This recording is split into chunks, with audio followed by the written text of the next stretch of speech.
Happy beautiful day, everyone. This is Jen with the Best Life Creation Society, and it's such a joy to be here sharing with you on this beautiful day. I hope you have been having a wonderful day as well.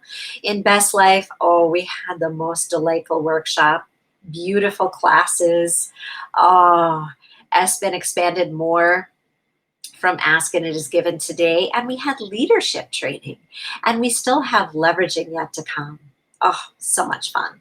And I wanted to expand out with you something that affects all of us, our relationships. And I found a beautiful section from this book, Getting into the Vortex by Esther and Jerry Hicks. And then I also have a quote, an Abraham-Hicks quote that I'm going to share after this. So take a listen. It says, when others lash out at you in anger with words or action, their battle is not with you, but with themselves. And if you do not take their behavior personally, understanding it is their personal battle, in time, they'll leave you out of it. It always feels good to observe another person who is feeling good. And when his or her happiness is associated with your behavior, it can feel especially good to you. You are an uplifter, and it feels good to be a part of uplifting another. But if you encourage others to believe that their happiness is dependent upon your behavior, you are doing a very big disservice to them and to yourself. You will eventually grow weary of attempting the impossible task of keeping others happy. For as their demands on you increase, you will lose your important sense of being free. And often, since you are the one present in their lives trying to help, when they do not feel better, they blame you. Everyone holds a mix of opinions, beliefs, and expectations on a myriad of subjects. When you give your attention to something, that vibration becomes activated and comes to the forefront, so to speak. And the more often you focus upon it and cause it to come to the forefront, the more dominant it becomes. You have the option of making a good feeling aspect of another person dominant in your vibration, or of making a bad feeling aspect dominant in your vibration. And whatever aspect you regularly choose will become the vibrational basis of your relationship. When your happiness becomes your highest priority, and so you deliberately keep active the best feeling aspects of others, you will train your vibrational frequency in such a way that they will not be able to rendezvous with you in any way that does not feel good when it happens. The only way for anyone to be consistently happy is to understand that the feeling of happiness is simply about alignment with the source who is within. When you are in your vortex of creation, you are lined up with all that you have become and with everything that you have asked for. There simply is no substitute for alignment. Yeah. And I wanted to add, in addition to that, this quote before I expand out a bit. And it says, it is so easy to give other people credit for the way they behave. That's sort of what feels logical to you, but it isn't logical because the way they are behaving to you always matches your expectation. People will raise or lower to the level of your expectation. Yeah.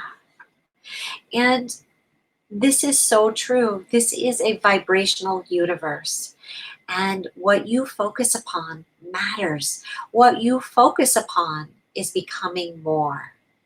So I encourage you to focus on things that feel good to you.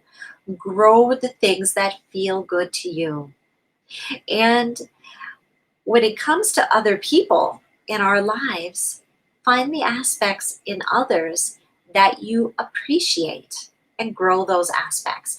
We've talked about before writing in a book of positive aspects, which is a book where you're writing appreciation about things or situations in your life, anything that feels good to you. But when it comes to relationships, this is a beautiful place to write on the top of the page, mom, right? Or your brother or your friend or your neighbor or your spouse or your child, right? People that you're interacting with, your boss, co-workers, clients, write their name on the top of the page and then begin generally appreciating them. Make it general, make it true. So I wouldn't encourage you to write things about them that you don't believe are true or that you're trying to assert, right? Just find the general true things about them. For example, if I was writing about my spouse, I would say, oh, he is an extension of source energy. I love how he is so confident in being who he is. I love and appreciate what an amazing husband he is. I love and appreciate how he is so considerate and how he has such great compassion for me and for others. I love seeing him flow in the direction of his desires. I so appreciate how he shares the best of me with others, and how he shares the best of himself with me. And I would go on and on and on. Right? I could write page after page after page, right? And if I was writing about somebody, right, and I feel really good about my husband, of course, but if I was writing about somebody that I had a little more difficult relationship with, um, maybe my boss or maybe a coworker, be general in that space, right? Be easy about it. Look for the best in them. Don't look for the worst in them. Don't look for the things you'd like to fix in them. Look for the best in them. And here's a little hint to really accelerate this process. Write a page for yourself and look for the best aspects in you. Write the things that are true about you, that you are an extension of source energy, that you are an uplifter to the core of who you are, that you are pure love and light, that you love looking for the positive aspects in others, that you love appreciating, that you love your family, you love your friends, you appreciate every new day, etc. And write those things about you.